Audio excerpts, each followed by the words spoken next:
Councillor Dutta, we have Councillor Ewan.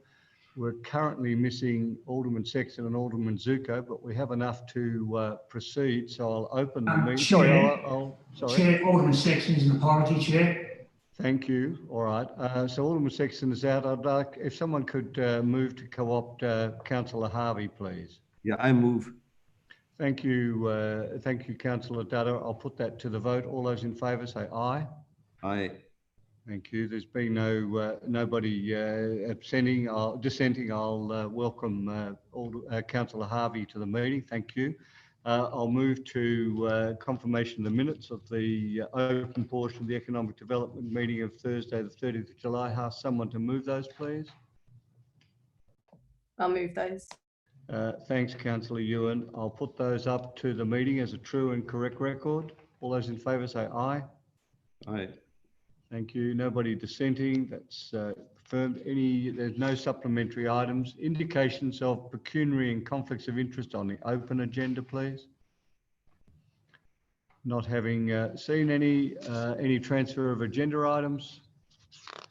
There being none, I'll move straight to now. With the committee's indulgence, we'd like to put 6.1. Have that as the last item with Emeritus Professor Frappel. Oh, sorry, the measurement system, leave that till the end and move to 6.2, which is the International Relations Review. Are people comfortable with that approach, please? Yes. Thank you.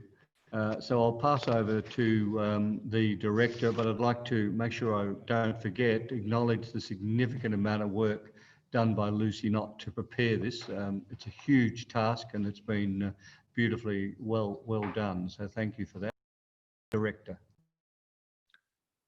Chairman, thank you for those words. Yeah, it is a big report. This is our annual report that we would present to committee and council on the status of our international relationships, and a report back of the work that has been undertaken on those relationships in the past 12 months. Ordinarily, this would have come to council in about April this year, but of course, because of COVID, we've had a delay. Perhaps in these circumstances, that delay has let us just give some more consideration to the status of the relationships at the moment. You'll see from the report that we do give a rundown of our understanding of how our sister cities are faring with COVID, as well as those relationships or those cities that the council had earlier this year asked us to explore. We've also been able to get some advice and some information about how those cities are faring. But Chair, look, I guess the difficult part of the recommendation of this report, sadly, is that because of COVID and perhaps because of council's own situation at the moment and the situation of some of our sister cities, I'm recommending to committee and to council that we essentially pause our activities in this space, and we will review it in March next year. Really, that's in part is a resourcing issue for us, but also I think, look, every city has got perhaps more important things that it needs to consider at this time, and certainly from Hobart's perspective, my advice to you is that we really do need to focus our attention on our local community, and from the point of view of my economic development team, we do need to be focusing on the business community here in Hobart who are really struggling still. That's not to say, Chair, that we won't have any contact with the cities. We've got firm relationships in place with our current cities, and even though Ms. Knott is about to take a period of maternity leave, the team have still got firm contacts there, and we'll continue to stay in email contact with those cities as is necessary. So look, Chair, with those words, I'm happy to hand it over to you and the committee to discuss, and we're very happy to take any questions or comments. Thanks, Director. I'll open the item up for discussion.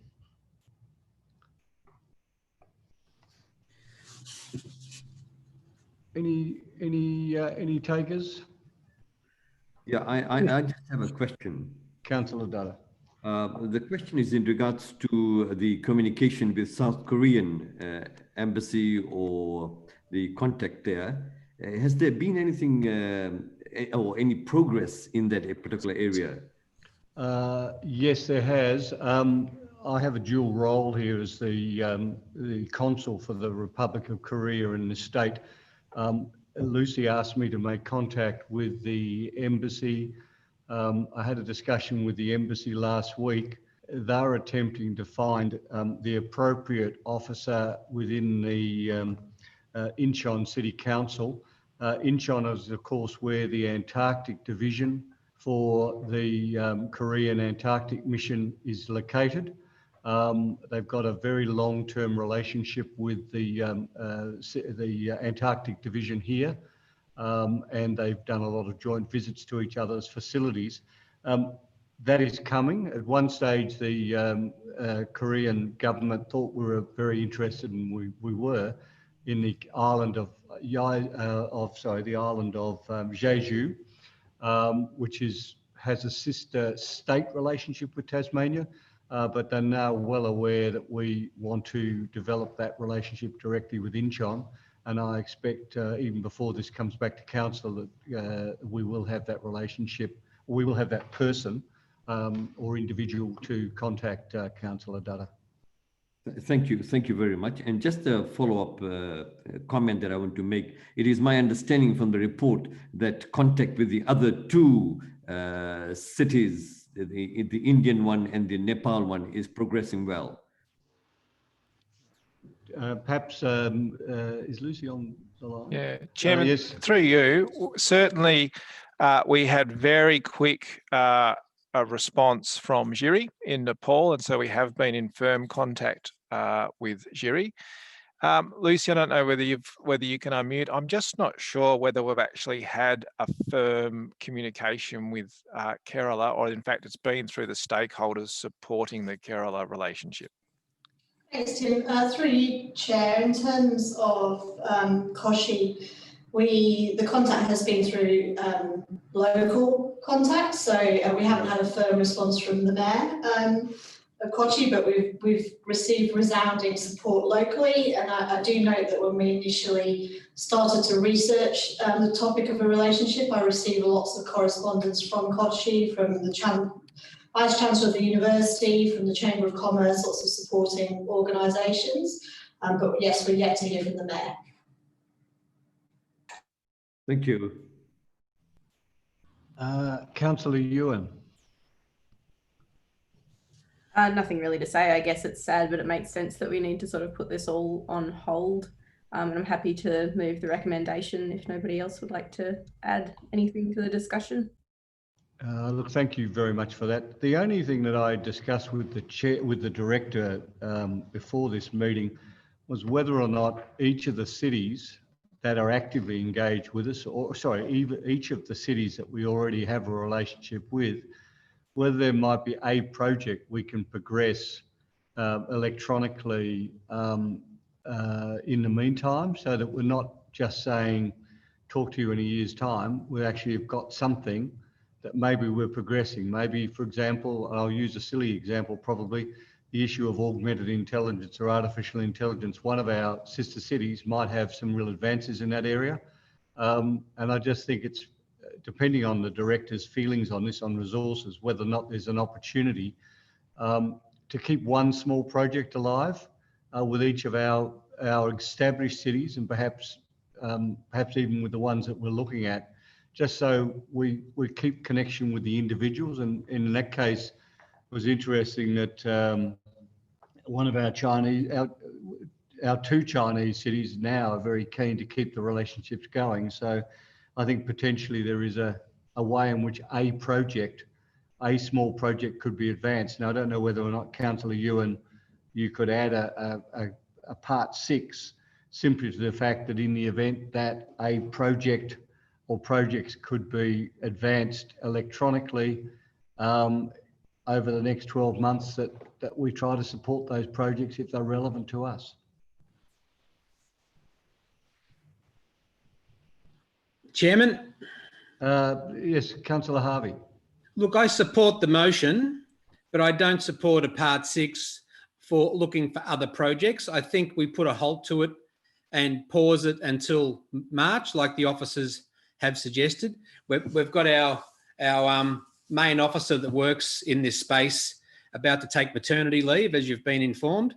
So I think it's prudent that we don't burden someone else who's new to the role or taking over the role for a short period to have to investigate things they're not familiar with. So I'm very comfortable with just leaving it alone for now. And in March next year, we'll have another look at it. And in the meantime, we can maybe think about our own responses to this, whether we want more relationships or less relationships. But I just think I don't want to put pressure on officers at this particular point of time searching for projects, because it does require a significant amount of effort communicating backwards and forwards. And this particular time, I just think we should just be really cautious about our approach to all this, because we haven't necessarily got promises to go forward with it into the future. So if there was going to be a part 6, then it would need to be an amendment, because I don't want to support a part 6. No, look, that's fine. If there's no support for it, we'll leave it as it is. Any other comments from this for this item? Yeah, I would want to comment, Chair, with regards to the point that has been made, and I think it's a valid point made by Councillor Harvey, with regards to additional work and also maybe additional cost as well. The other point that I was thinking of, if a project is not viable or possible, is it possible then just to communicate with them, through email, or just to keep in contact? That's all. So there is something alive instead of just letting it go for the next 6 months or so. Director? Chairman, through you, absolutely. As I said in my introduction, we're not suggesting this is a cease in communication.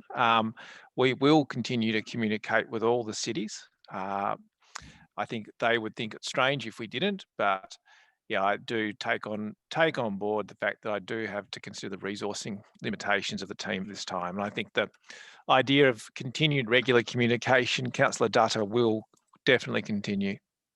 Yeah, thank you so much. And I think that way would be able to, take on board the fact that there is no additional resources put in there, either financially or otherwise, but at least it is still alive and that communication is there. And I think that would suffice. Thank you.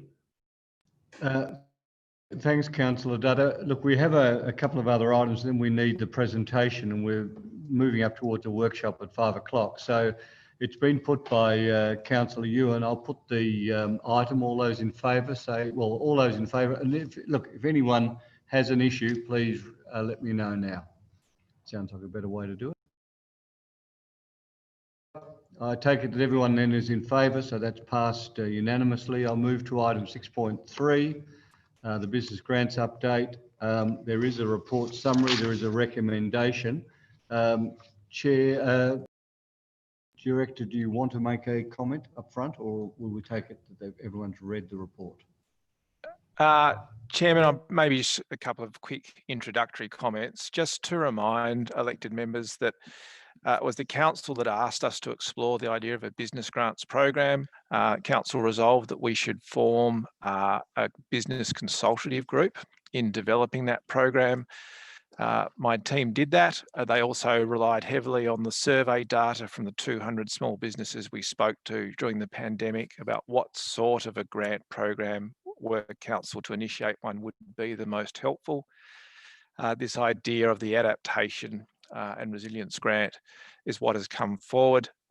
We are suggesting that those grants would be between $500 and $2,000 per business, that it would be a split grant round of each of $100,000 per round, so a total bucket, if you like, of $200,000. That still leaves over $900,000 in the grants program for the community and cultural programs, Chairman. So again, acknowledging the time, I'm happy to take questions. Any questions for the Director? Councillor Harvey. Yeah, thanks, Chair. Thanks, Director. Look, I'm comfortable with these grants. I see that we're not going to be supporting other community events, other things that have to be postponed because of COVID. That money is still available. These small amounts of money distributed across a number of businesses. Might not be huge amounts, but it's a good gesture from the council, I think, that small businesses do get, I don't know, some support from the council.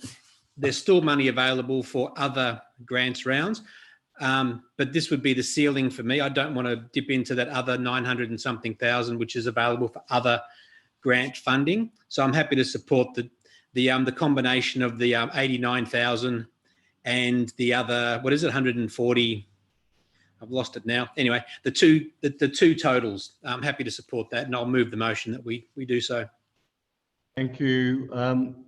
Given time, unless anyone's got anything to raise, I'll put that recommendation. Is anyone not in support of the recommendation? That's passed unanimously. Thank you. To item 6.4. Item 6.4 is the subject of PD last year in the normal world. We had a workshop at 4 o'clock that certainly Councillor Harvey and I and some officers were in attendance. We've asked the director to put it on the hub, and we may say more about it at the council meeting itself. It's just simply to say that perhaps now is the time for augmented intelligence or artificial intelligence to be more of a consideration of this council. I certainly know that Councillor Harvey is strongly supportive, and I guess it's a case we have an excellent resource in the Director Carr in terms of this area, and it's time that we perhaps take a bit of a leadership role, certainly within Tasmania, but perhaps within Council of Capital City Lord Mayors. This could be Tasmania's, well, we could certainly be a strong contributor. I'll open it for any discussion, and also if someone's able to move that the report be received and noted, and any other commentary. I move that it be received and noted. Thank you. Anything further, anyone? I'll put that motion. All those in favour say aye, or just anyone who's against it, please let me know. I'm not seeing anything. Thank you.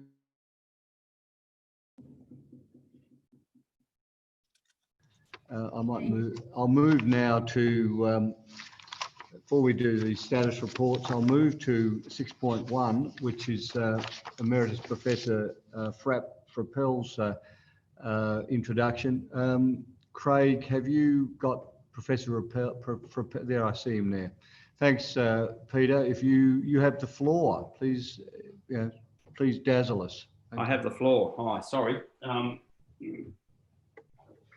Oh, straight to the slides. Good. So you might recall I came in sometime last year and we looked at basically ways we might analyse sister city relationships and how we could measure their success. So I have worked on a tool which I'll present you sort of the basic outlines behind it and some examples. So if we go to the next slide.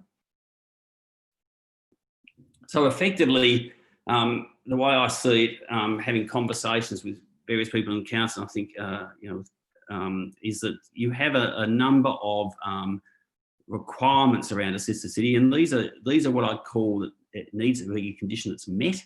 For example, it might be that they have a human rights record or whatever it might be.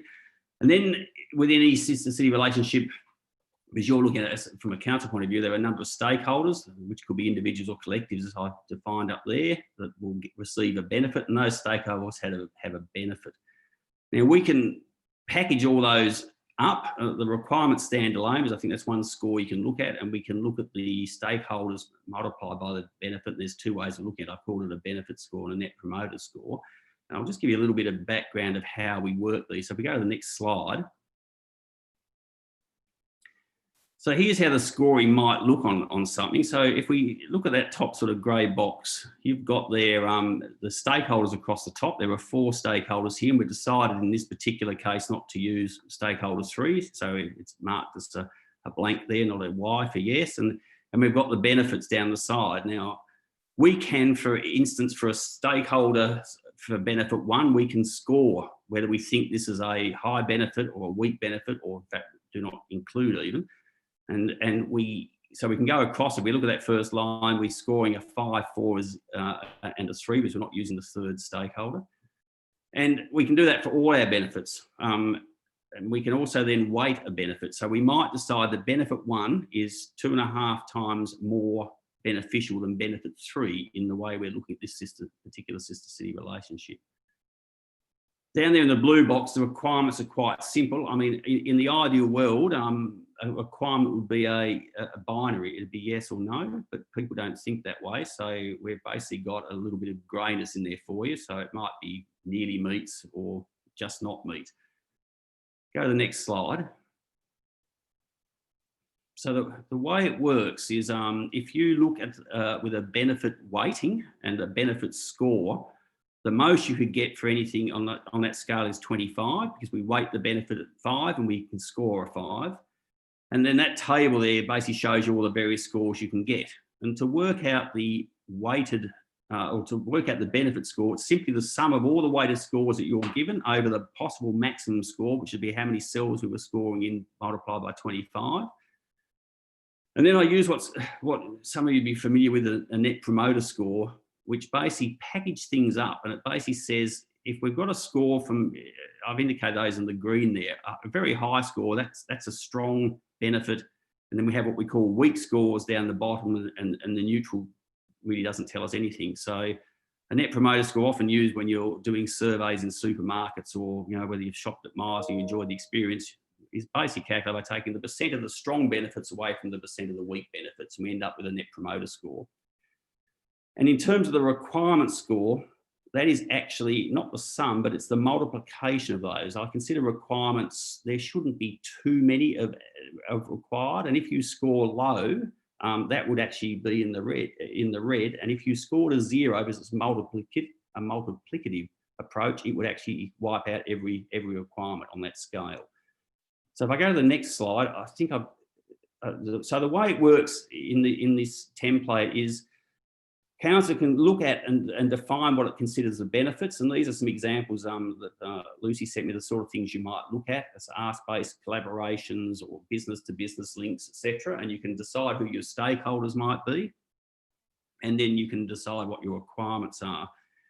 You might have a list of those that you have for all sister cities. And then when you actually look at a particular sister city to create it, you would actually decide, okay, these are the parameters that matter. So these are the benefits that matter. So we indicate which ones we want, the stakeholders we want, and the requirements we require. And then you click on that little button up the top and create a city template. If we go to the next slide. So here's an example for one that you might have, in terms of the requirements, said these are the things we're looking at. We want to include all of these in our dashboard, and so we've scored some of them. They're all a definite must-have, except for that demonstrated interest in sustainability, which means it must nearly be there. That one's not a hard one to work out. Remember, all of these are going to be multiplied, so a score of 0 there would wipe this lot out. Let's go to the next slide. In the benefits case, and here's a case where we might have, in this case, we've got 4 benefits from local business through to the University of Tasmania, showing my bias. And we've got a number of benefits down there, and we've scored them as such. And the colours, as we score them, will tell you how we rate them. So obviously red's not good and green's good. And then the dots above those are actually looking at the entire column. So in the first column under local business, the red dot there is because overall that's scoring quite badly. And in the first row, we've got a yellow dot, but it's sort of scoring a little bit in the middle there. It's just a graphical indication. Now you can play with these numbers as much as you like to get the sort of score you might want on a gauge. We'll look at the gauges in a minute. But the beauty of this system is that you actually, in doing so, are setting up the metrics that we will measure the performance on. So if you want to overrate arts-based collaborations, we'll be expecting the sister city to deliver highly in art-based collaborations. So if you go to the next slide, effectively, this is the example. I think the data Lucy gave me, that the sister city was going to be Devonport. And you can see our requirements there. The gauge is saying this is scored quite well. It sorts them out in the highest to the lowest requirement scores. Under the benefits, if you look at the gauges there and the benefit score, it's saying, well, you know, the NPS score sort of sitting in the middle, the benefit score sort of sitting slightly to the right. So you might decide this is worth considering further. And it puts the stakeholders in the one that's got the most benefit from this relationship, and it puts the benefits in those that score the highest on that thing. And as an indication in a broad categories and quartiles, for want of better words, it's telling you which are the most important of those benefits. So while number 1 and 2 there, community to community links and school to school links are really quite high, because they're in the 50% quartile, and the other sort of 3 remaining ones there are just in the lower half quartile. So look, that's in a nutshell. You can then, of course, because you've now decided you might proceed with the city because it meets all the things you've got in requirements and it's got the sort of benefits, and you decide, look, that's worth going ahead. We now have scores that we can measure. So we would expect this particular city relationship to benefit greatly in things like local community groups, in terms of community links.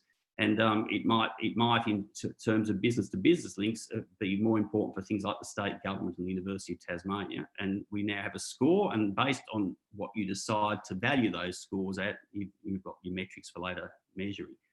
So I think the final slide is just to say that there's the documentation on the guidelines and sort of the calculations behind it, and it stands as a standalone sort of template that generates those various scores and gauges with the templates for each sister city you might generate or look at. Well, thank you so much. I'm sorry that it was a fairly brief moment given to you, but clearly there's an awful lot of work been done to get to this point. We've either got a treasure that's globally valuable, or something that will require another mathematician to operate. But certainly it's exactly what was asked for, in my view, in terms of getting some real accountability into this area and specificity. Open it quickly to anybody who wishes to speak, please. Yeah, thanks, Chair. Peter, would it be possible to using the criteria that Lucy has sent through? Yep. Would it be possible to model the existing sister city relationships? Yeah. So what we had to do there, Bill, is simply what you need to do here is decide what you would call a score of a 5. So let's make it really easy. If we were looking at how many business links we had, and we said if you got 5, we score 5. If you got 4, we score 4. Now you might decide it has to be 50. It doesn't matter. If as council you decided what would be considered a successful one, and you put it in that matrix, we could actually plug it through on the existing ones you got and look at whether they're delivering. Mm-hmm.